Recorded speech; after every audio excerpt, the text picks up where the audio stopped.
Hello, dear students. Welcome back to the Modern Pathshala. I'm Kirti Sharma, and today we will be starting with the second chapter of ICSC 10 Physics.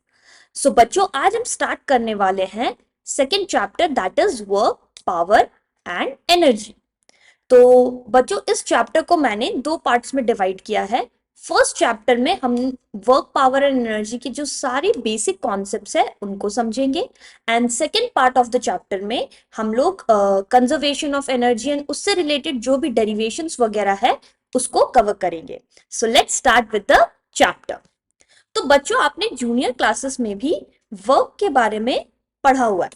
So what exactly is work done? हम किसको बोलेंगे, हम कब बोलेंगे कि आपने कोई work done किया? तो उसे समझते हैं एक सिंपल से एग्जाम्पल से। फॉर एग्जाम्पल कि अगर मैं अपने इस रिमोट को अपने हाथ पर रखूं तो यहां देखो मुझे इस रिमोट का वेट जो है वो फील हो रहा है अपने हैंड पर। बट क्या मैं ऐसा बोल सकती हूँ कि यहाँ वर्क डन हो रहा है? नो। व्हाई? क्योंकि मैंने फोर्स तो लगाया, इस रिमोट का जो वेट है वो मेरे हाथ पर फील हो रहा है। Force is applicable in the downward direction, but even then I cannot say work done. Why? Because यहां पर एक चीज मिसिंग है, that is displacement. तो बच्चों हम वर्क डन तभी बोलते हैं जब फोर्स लगने पर बॉडी क्या करे, डिस्प्लेस करे। So work done is nothing but the product of force and displacement. अब समझो कि अगर कहीं पर force and displacement same direction पे ना हो, मतलब कुछ इस तरह की कंडीशन बन रही हो जहां आप फोर्स लगा रहे हो किसी पर्टिकुलर एंगल पे एंड डिस्प्लेसमेंट हो रहा है लीनियर, तो उस केस में आप वर्क डन कैसे निकालोगे? तो उसके लिए हम क्या करते हैं, जो फोर्स एंड डिस्प्लेसमेंट की एंगल बनती है उसकी कोसाइन वैल्यू को भी फॉर्मूला में इंक्लूड करते हैं। So let's try to understand this. तो समझो बच्चों कि यहां पर हमारे पास फोर्स इस डायरेक्शन पे लग रही है बट डिस्प्लेसमेंट में तो हमारा इस डायरेक्शन पे है। तो हमें क्या करना पड़ेगा, फोर्स को किसी भी तरह इस डायरेक्शन पे लेके आना पड़ेगा। अब सिंस आपने ट्रिग्नोमेट्री पढ़ा है तो अगर हम बात करें फोर्स के इस डायरेक्शन पे आने की, तो अब देखो हम अगर इसे एक राइट एंगल ट्रायंगल की तरह कंसिडर करें तो this will be my hypotenuse and this will be my base, and we know that cos theta is nothing but b by h। तो अगर आप यहां से b की वैल्यू निकाल लो so that will be nothing but h cos theta। Correct, हमें तो ये वैल्यू चाहिए, क्यों? क्योंकि हमारा जो डिस्प्लेसमेंट हो रहा है वो हॉरिजॉन्टल डायरेक्शन में हो रहा है एंड फोर्स को भी हमें हॉरिजॉन्टल डायरेक्शन में ही कंसिडर करना पड़ेगा, राइट? तो यहां पर देखो अगर हम ये हॉरिजॉन्टल डायरेक्शन वाली फोर्स को निकाले so that will be nothing but h multiplied by cos theta. अब वही वैल्यू को आप यहां पर देखो, h के जगह पे हमने क्या लिख दिया, f, एंड cos थीटा यहां पर हम निकाल सकते हैं। So this part, this thing will be nothing but f cos theta and हम उसे मल्टीप्लाई कर दे रहे हैं किससे, s से। सो वर्क की जो फाइनल फॉर्मूला होती है, जो एक्यूरेट फॉर्मूला होती है, that is nothing but f times s times cos theta. So हम बोल सकते हैं work is equal to f multiplied by s, where f is the force applied, s is the displacement covered, and cos theta, where theta is the angle between the force and the displacement। I hope आपको work done का formula समझ आया होगा। अब यहाँ एक छोटे से इंपॉर्टेंट चीज है जो आपको याद रखना है कि अगर फोर्स जो है ना बच्चों वो वेरिएबल हो, वेरिएबल फोर्स का मतलब कि अगर एक ही अमाउंट ऑफ फोर्स हर टाइम नहीं लग रहा है, अलग अलग वैल्यूज ऑफ फोर्स लग रही है, तब हम क्या करेंगे, तब हम एक फोर्स और डिस्प्लेसमेंट का ग्राफ बनाएंगे एंड वो ग्राफ के अंदर जो भी एरिया निकलेगा that will be my work done. So for variable force, work done is equal to area under the force displacement graph. And SI unit तो आपको पता है, work done का SI unit होता है न्यूटन मीटर एंड इसके लिए हम लोग जूल भी लिख सकते हैं। वर्क डन का CGS यूनिट होता है अर्ग एंड रिलेशन क्या है, 1 joule equals to 10 to the power 7 अर्ग। अब ये रिलेशन बच्चों कैसे आया ये भी हम समझ लेते हैं। तो 1 न्यूटन में होता है 10 to the power 5 dyne and 1 meter में we all know 100 centimeter. तो 10 to the power 5 and 100, this gives 10 to the power 7 and 9 centimeter, and 9 centimeter को ही हम लोग लिख देते हैं अर्ग. So from here 1 joule is equal to 10 to the power 7 erg. So ICSE के बोर्ड एग्जाम्स में ऐसे छोटे छोटे डेरिवेशंस भी आपसे पूछे जा सकते हैं. So make sure कि आप हर चीज को प्रॉपरली समझो, ये क्लियर रहे आपके माइंड में कि ये सारे फॉर्मूलाज, ये जो सारे वैल्यूज है, जो कन्वर्जन्स है, ये कहाँ से आ रहे हैं. Okay, now let's move on to the next topic, that is cases for work done. तो बच्चों अब देखो, फोर्स और डिस्प्लेसमेंट के बीच में अगर कोई एंगल बन रहा है तो हमारे पास 3 केसेस हो सकते हैं, राइट. एक केस तो ये है कि एंगल जो है वो बने ही ना, मतलब कि आपका जिस डायरेक्शन में फोर्स लग रहा है उसी डायरेक्शन में डिस्प्लेसमेंट हो. इसके लिए बहुत सिंपल सा एग्जांपल है.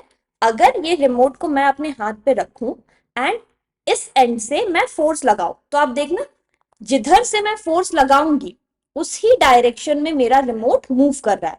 अगर मैं इस पार्ट से फोर्स लगा रही हूँ तो डिस्प्लेसमेंट भी इधर ही हो रहा है. अगर मैं पीछे से फोर्स लगा रही हूँ तो ये डिस्प्लेसमेंट भी इधर ही कर रहा है. सो दिस मीन्स कि यहाँ तो कोई एंगल ही नहीं बन रहा है, तो मतलब थीटा का वैल्यू हो गया 0. अब हम इसे फॉर्मूला में पुट करते हैं. So we will get f into s into cos 0 degree, and cos 0 is what 1. So यहाँ हमें फॉर्मूला मिल जाता है w equals to f into s. यहाँ हम लिख सकते हैं cos 0 degree equals to 1, and since यहाँ कोई नेगेटिव साइन नहीं आ रहा है तो इसे हम कह देते हैं positive work done. So this thing you can remember. So positive work done के लिए एंगल की वैल्यू जो होती है बच्चों वो होती है 0 डिग्री. नेक्स्ट आ जाते हम when theta equals to 180 degree. तो इसे समझने के लिए आप एग्जांपल ले सकते हो एक रोलिंग बॉल का. सो अगर आप देखोगे, अगर आप कोई बॉल को रोल करोगे तो वो इंफिनिटी तक रोल नहीं होगा, राइट. वो कुछ ना कुछ अमाउंट ऑफ टाइम के बाद रुक जाएगा. क्यों? क्योंकि वहां पर आपका फ्रिक्शनल फोर्स एप्लीकेबल हो रहा है. तो फ्रिक्शनल फोर्स क्या करता है, वो मोशन को अपोज करता है, मतलब मोशन के हमेशा ऑपोजिट डायरेक्शन में लगता है ताकि आपका जो बॉडी है वो रेस्ट पे आ जाए, करेक्ट. तो यहां समझो कि थीटा की वैल्यू जो है दैट इज 180 डिग्री. तो अगर हम इसे फॉर्मूला में बैठाएं, so we will get f into s into cos 180 degree, and cos 180 degree की वैल्यू बच्चों आपको याद रखनी होगी, that is -1. So from here we will get -fs. तो यहां आप देख सकते हो नेगेटिव कंपोनेंट आ गया, तो इसीलिए हम इस तरह के वर्क डन को बोलते हैं negative work done. And the last case is जब यहां पर जो एंगल बन रही है बच्चों वो है 90 डिग्री. इसके एग्जाम्पल में आप ले सकते हो motion of planets around the sun, right, और you can say motion of moon around the earth. तो वहां पर क्या होता है बच्चों, यूनिफॉर्म सर्कुलर मोशन होता है, तो हमेशा टेंजेंट के अलॉन्ग डायरेक्शन होता है, करेक्ट. तो ये हमेशा एंगल जो बनता है वो है 90 डिग्री. तो वो वाला एग्जाम्पल आप यहाँ कंसिडर कर सकते हो. तो यहां पर क्या हो जाएगा बच्चों, work done equals to force into displacement into cos 90, and we know cos 90 is how much 0. So इस केस में वर्क डन क्या आ गया 0. तो इसे हम बोल देते हैं 0 वर्क डन. तो 0 वर्क डन कब हो सकता है बच्चों, एक जब 90 डिग्री पे लाइक यू कैन से जब फोर्स एंड डिस्प्लेसमेंट की एंगल हो 90 डिग्री. और भी केसेस है जब फोर्स ही ना लगा तो ऑब्वियसली वर्क डन नहीं होगा, या अगर फोर्स लगाने पर डिस्प्लेसमेंट ही ना हो तब भी आपका वर्क डन जो क्या है वो हो जाएगा 0. सो ये 3 केसेस जो है ये बहुत इंपॉर्टेंट है. आपको हर एक 3 केसेस की सारी कंडीशंस, डायग्राम्स एंड एक एक एग्जांपल एटलीस्ट लर्न करना होगा. सो आई होप कि वर्क वाला पार्ट आपको क्लियर है. अब आ जाते हम लोग work done against gravity. This is also very easy topic. अब वर्क डन अगेंस्ट ग्रेविटी में क्या होता है बच्चों, अभी हम लोग जब भी बात करते हैं तो हम लोग हॉरिजॉन्टल मोशन की बात कर रहे हैं, बट अगर मान लो वर्टिकल मोशन हो, अगर आप किसी ऑब्जेक्ट को ऊपर थ्रो करें या कोई ऑब्जेक्ट नीचे गिर रही है, तो उस केस में हमें पता है ग्रेविटी एक्ट करती है. तो उसके लिए ये फॉर्मूला थोड़ा सा मॉडिफाई हो जाएगा, समझते हैं. जब वर्क डन अगेंस्ट ग्रेविटी की बात करें तो फोर्स क्या लग जाएगा, mass into acceleration, but gravity के केस में we consider acceleration due to gravity. And displacement को हम लोग किससे रिप्लेस कर देते हैं? जब वर्टिकल मोशन की बात करें, so displacement is nothing but height. तो यहां से हमें बच्चों फॉर्मूला मिल जाता है mgh। So this is the formula that we will be using for work done against gravity. अब बहुत सारे बच्चे कंफ्यूज्ड हो जाते हैं कि कब किस न्यूमेरिकल में क्या फॉर्मूला यूज करेंगे। तो आप हमेशा सबसे पहले क्वेश्चन में जितनी भी इंफॉर्मेशन गिवन है ना, उसे नोट डाउन किया करो। उसके बाद जो आपको फाइंड आउट करना है उसे भी नोट डाउन करके उसके बगल में क्वेश्चन मार्क लगाओ। फिर आप सोचो कौन सी फॉर्मूला है जिनमें ये सारे वेरिएबल्स या ये सारे सिंबल्स आपको देखने को मिलते हैं, right. Actually how to solve physics numericals topic पे मैंने एक वीडियो पे ऑलरेडी बनाया हुआ है, so I will attach its link in the description. तो आप वो वीडियो को भी डेफिनेटली देखिएगा। उसमें मैंने ये एक्सप्लेन किया है कि कैसे आप न्यूमेरिकल्स को इजीली सॉल्व कर सकते हो। सो आई थिंक वो वीडियो भी आपको हेल्प करेगा न्यूमेरिकल सॉल्व करने के लिए। So this is all about the topic of work done. Now let's move on to power. तो बच्चों power is very easy topic. Power actually define करता है कि आप कितने टाइम पे एक पर्टिकुलर वर्क को कंप्लीट कर रहे हो। So power is nothing but the rate of doing work, कितने फास्ट आप वर्क कर रहे हो। तो यहां पावर की फॉर्मूला हो जाती है वर्क डन बाय टाइम। अगर हम इसे थोड़ा सा और सिंप्लीफाई करें तो वर्क डन की फॉर्मूला होती है force into displacement, and displacement by time we all know is nothing but velocity. तो इसे हम लिख सकते हैं F इंटू वी। तो यहां से हमें पावर की एक और फॉर्मूला मिल गई, फोर्स इनटू वेलोसिटी। पावर समझने के लिए बच्चों आप एक एग्जांपल ले सकते हो कि दो लोग थे, ओके, ए एंड बी। दोनों ने लेट से 50 जूल का वर्क डन किया, बट ए ने 5 मिनट्स लगाया एंड बी ने लेट से 10 मिनट्स लगाया। तो पावर हम कैसे निकालेंगे? 50/5 is nothing but 10, and here also 50/10 that is nothing but 5. तो you can see A की पावर ज्यादा है, even though work done is same, but power will depend on time taken to complete that work. तो जिसने ज्यादा time लिया उसकी power क्या हो जाएगी? कम हो जाएगी, एंड जिसने कम टाइम लिया उसकी पावर ज्यादा हो जाएगी। So that's all about power जो आपको पढ़ना है। पावर की SI यूनिट क्या हो जाती है बच्चों? वॉट। अच्छा, एक चीज मैंने मिस कर दिया, एनर्जी जो होती है ना बच्चों वो होती है स्केलर क्वांटिटी। क्यों? क्योंकि अगर आप फोर्स को देखें तो फोर्स में डायरेक्शन इंक्लूडेड है, force is a vector quantity. Displacement में भी डायरेक्शन इंक्लूडेड है, वो भी एक वेक्टर क्वांटिटी है। बट ओवरऑल अगर आप वर्क डन को देखो तो उसमें हम डायरेक्शन मेंशन नहीं करते, we just mention the magnitude. And we also know कि दो वेक्टर्स को जब आप मल्टीप्लाई करोगे ना, it will always give you a scalar one. So remember कि work done is a scalar quantity. Similarly जो हमने पावर की बात की अभी, that is also a scalar quantity. Why? क्योंकि वर्क डन भी स्केलर है, टाइम भी स्केलर है। So scalar by scalar will also give you a scalar quantity. Now बच्चों let's move on to energy. Energy is also very simple topic, ये भी आपने standard 8 में पढ़ लिया है, but let's just have a quick revision of what energy is. So energy is nothing but the capacity to do work. बहुत सारी forms of energy होती है, राइट। जैसे अगर आप सेल की बात करो, राइट, बैटरीज, तो उसमें क्या होता है? केमिकल एनर्जी कन्वर्ट होती है इलेक्ट्रिकल में। अभी जैसे मैं बोल रही हूं, सो this is sound energy, right. आप लोग देख रहे हैं तो आपने लाइट ऑन कर रखा है, तो there you have light energy, we have heat energy, so much forms of energy are there in front of us. But यहां बच्चों हम स्पेसिफिकली इस चैप्टर में बात करेंगे मैकेनिकल एनर्जी की। तो मैकेनिकल एनर्जी दो फॉर्म्स में एग्जिस्ट करती है या दो टाइप्स में एग्जिस्ट करती है। फर्स्ट होता है पोटेंशियल एनर्जी एंड सेकेंड होता है आपका काइनेटिक एनर्जी। अब समझते हैं हम पोटेंशियल एनर्जी को। तो पोटेंशियल एनर्जी बच्चों डिपेंड करता है अपनी शेप, साइज और कॉन्फ़िगरेशन पे। आप ऐसा समझ लो कि अगर let's take an example of a cartoon, okay, Tom and Jerry का। तो अगर आप इमेजिन करो कि टॉम और जेरी लड़ रहे हैं, जेरी ने एक फ्राइंग पैन उठाया और वो टॉम को दे मारा, तो क्या होता है? आपने कार्टून में ऑब्जर्व किया होगा कि टॉम का जो फेस है ना वो एग्जैक्टली कैसा हो जाता है? वो एकदम फ्राइंग पैन के शेप का हो जाता है। तो आप बोल सकते हो कि ये है पोटेंशियल एनर्जी। पोटेंशियल एनर्जी का मतलब जहां से शेप या साइज में कुछ चेंज आए, राइट। जैसे कि अगर आप एक स्ट्रिंग की बात करो या स्प्रिंग की बात करो, तो स्प्रिंग में क्या होता है, अगर आप स्प्रिंग को कंप्रेस कर दो और जैसे ही आप उसे रिलीज करें वो फिर से अपने ओरिजिनल पोजीशन पे आ जाती है, करेक्ट। तो ये हो गया पोटेंशियल एनर्जी। अब काइनेटिक एनर्जी की बात करें बच्चों, तो कोई भी ऑब्जेक्ट जो मोशन में है उसमें हमेशा काइनेटिक एनर्जी लग रही होगी। मतलब जैसे कि अगर आप साइकिल चला रहे हो, अगर कार चल रही है, राइट, अगर कोई मशीन चल रहा है, कोई मोटर चल रहा है, तो हर जगह आपको काइनेटिक एनर्जी देखने को मिलेगी। Potential energy also depends upon height. मतलब potential energy depends upon the vertical height.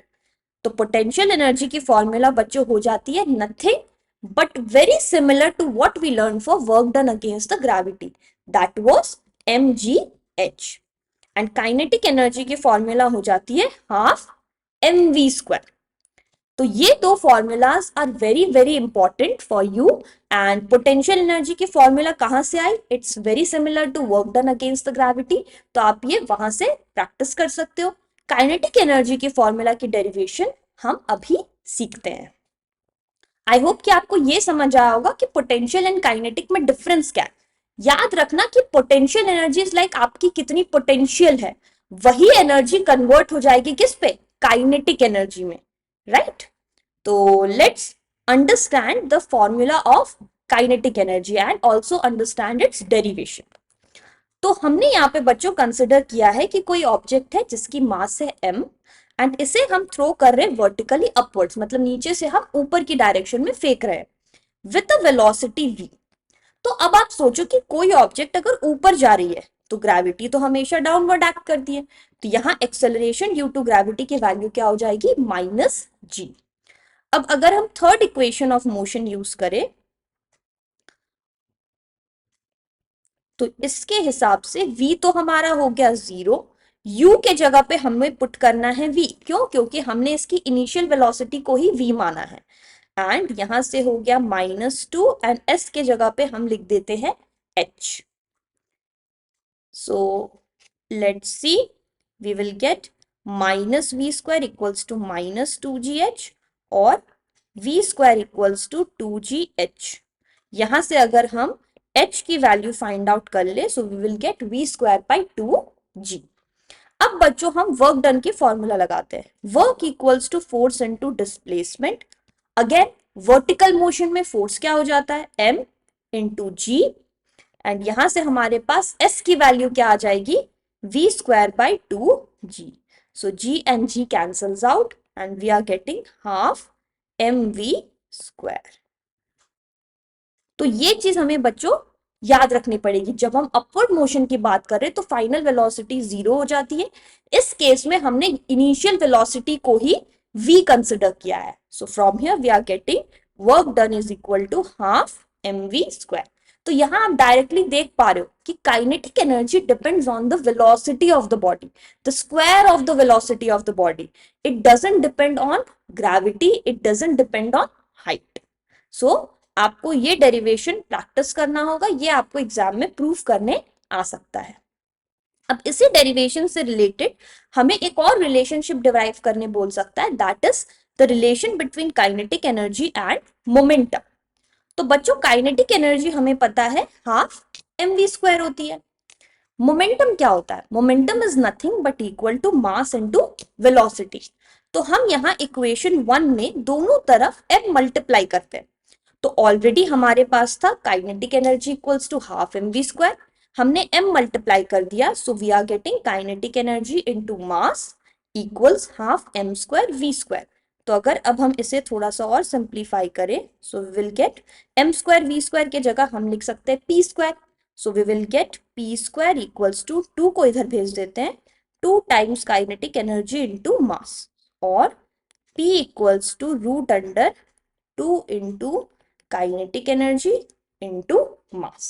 So this is the relation between momentum and kinetic energy. तो बच्चों ये फॉर्मूला यूज करके भी आप बहुत सारी न्यूमेरिकल सॉल्व कर पाओगे, जिसमें आपको मोमेंटम एंड काइनेटिक एनर्जी का रिलेशन को यूज करना पड़ेगा। सो this is all for the topic of work, power and energy. एक टॉपिक जो इस चैप्टर में रह गई है बच्चों, that is conservation of energy. उसके लिए मैं एक सेपरेट वीडियो बनाऊंगी। मेक श्योर कि आप लोग ये वीडियो को थरली देखें, अच्छे से समझे। अगर कोई भी क्वेश्चन हो, कुछ भी क्वेरी हो, so definitely drop a comment and please like the video, share it with your friends, and do subscribe my channel if you haven't. So I'll see you in the next video. Bye bye.